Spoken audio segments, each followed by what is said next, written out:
I've travelled the world tracking down river monsters in some of the most dangerous waters imaginable. But my journey to catch a deadly electric eel ends at a mud hole in the middle of cattle pasture.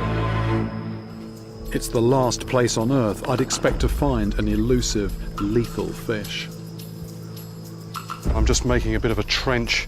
From my point of view, it'll be easier to handle if there's some kind of sort of notch that it's in, rather than it's being able to slip and slide all over the place.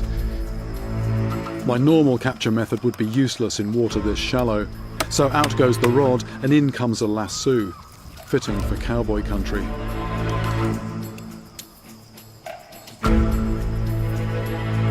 Because electric eels don't rely on physical strength, pulling it out of the water shouldn't be that hard. But not getting shocked will be, so protective clothing is essential. We've got a plan. The plan is not so much to sort of go after the head with the noose, but to position that and then get it to go through the noose. Just taking a few deep breaths, because one slip and it could be very nasty indeed. Need to be so focused and so careful about this.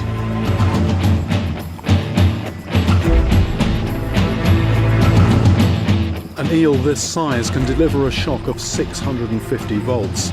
That's enough to stop my heart in seconds.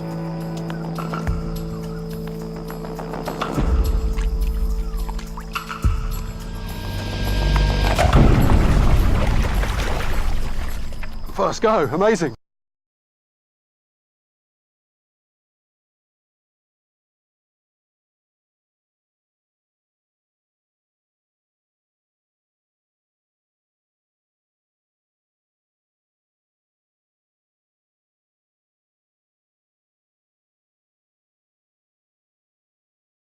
First go.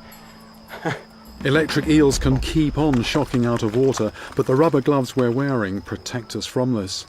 Oh, look at the colours on this thing. These are wonderful. I've got to give it a clean. That is, it's doing sort of, it looks like a muscle contraction, spasm almost. That's when it's actually shocking.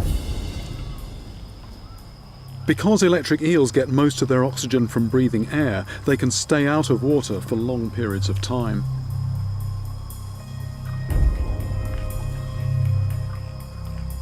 That's 5'10½". That's pretty much exactly the same as me.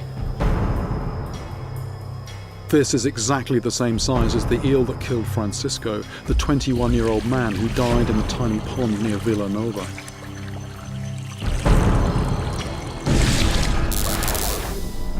If I wasn't wearing these rubber gloves, I could be dead too. It's over 100 degrees and I don't want the fish to overheat, so time it went back in the water.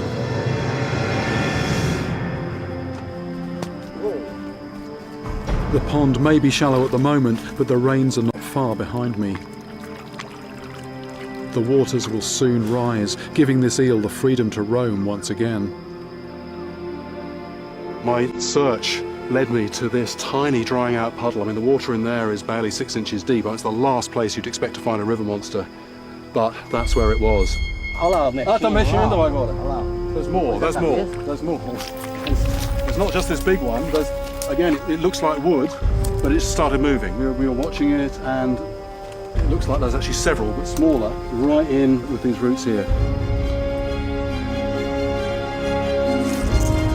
I've just never seen anything like this before.